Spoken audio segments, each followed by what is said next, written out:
Welcome again. Experts are expressing worry over the seeming failure by concerned authority to maintain infrastructure in Nigeria, a situation which has led to the alarming rate of decay of nation's infrastructure. Citing the deplorable state of facilities in Festac town, once regarded as the best housing estate ever planned in Nigeria, the experts who spoke at a forum in Lagos blamed the situation on misuse of public facilities and abdication of duty by concerned authorities. Festac Town, coined from the Second World Black and African Festival of Arts and Culture, hosted in Lagos in 1977, was once a haven of sort with almost everything that makes a city beautiful, including steady power supply, clean streets, trees, walkways, and recreational parks, among other essential facilities that must exist in a modern estate. Today, the story is different, as most of the facilities here have broken down. The roads are in a deplorable condition and the sewage system completely blocked. Many have blamed the situation on lack of respect for public facilities by residents, as well as abdication of duty by concerned authorities. Everything is wrong with Festac. I tell you this because I am a resident house owner, and it is said that he who wears the shoes knows where it pinches, right? I said that FHA has abdicated her responsibilities from time. It is not a hide and seek game. I mean, it's evident. They collect ground rent, and there is no evidence that they are present here. And that is why the infrastructures we have here are all down. The sewage system is blocked because they refuse to maintain it. They were collecting money, right? In fact, they started collecting ground rent much earlier than they were supposed to. Residents were supposed to have a 20-year moratorium, which they did not get.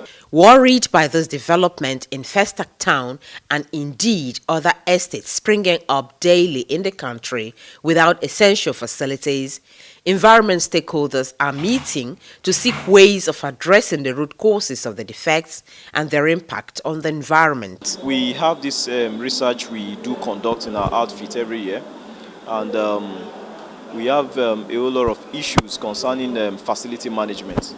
It's a serious challenge, and it's everywhere in the country, and we decided that we have to look at it and discuss about the issues surrounding facility management. Also, with the fact that we hear of estates coming up, adverts, buy this land for sale, houses and the likes, and we ask, do the regulators, the government, put in place the best policies that guides most of these estates that are actually coming up? What is the safety standard in those estates, especially with the fact that the collapse of building in Lekki and other places? That what are these regulations that we have in place that protect these estates? Also with the fact that Festac town, being the best estate ever planned for in the history of this country, with every facility you can think about, in any modern, community, an estate that has a green area, trees everywhere, very pedestrian routes, and also lanes for even cyclists, that has field gardens everywhere, schools well protected, everything, very good drainage and sewage system, and everything is in total collapse. It is in chaos. You understand? There's a lot of flooding now. So we ask the question: if an estate that has all these facilities could be facing these challenges, then what is the fate of those estates that are actually coming up and do not have these facilities? And that's the reason why we feel we should discuss this issue, and let's get a feedback from the people and those who are regulators, government representatives, and technocrats in the environment, environment issues, actually come up and make inputs so that we can get to understand the environment, see the impact, and protect the environment. In his paper titled Land Use Act,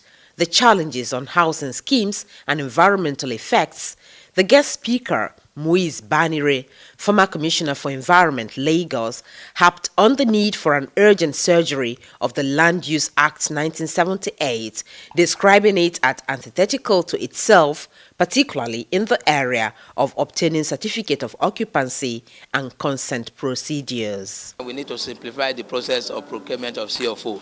People go through a lot of protocol these days that they get frustrated. Most people even abandon it along the line. I want to see a situation where we have to make land mobile. And to make land mobile, you must make the process friendly.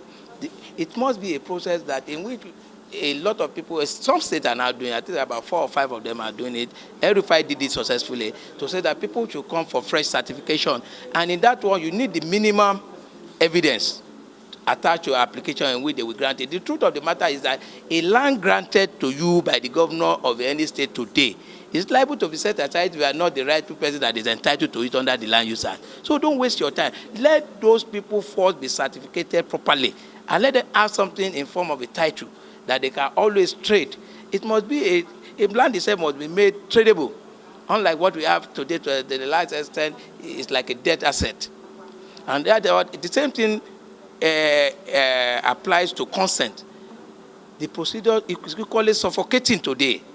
We need to give some breath of life to this process. We must make it less sweat to people to be able to want to get it. For example, I recall that sometimes ago I was discussing with one of the former MDs of the Bank of Israel, and he told me what they've been going through, why so many of the loans they could have granted for development were not true then because of the consent procedure. It's, for me, a large extent not attractive, not impressive. We still have to deal with it at all levels. The Act came into effect since 1978. Now, up to today, we are still transiting. We haven't finished. Such aspect must be expunged from it. So it needs urgent surgery. Participants at the forum, which has as its theme challenges of facility management, its effects and environmental impacts, cut across students, environmental experts, and government officials, among others.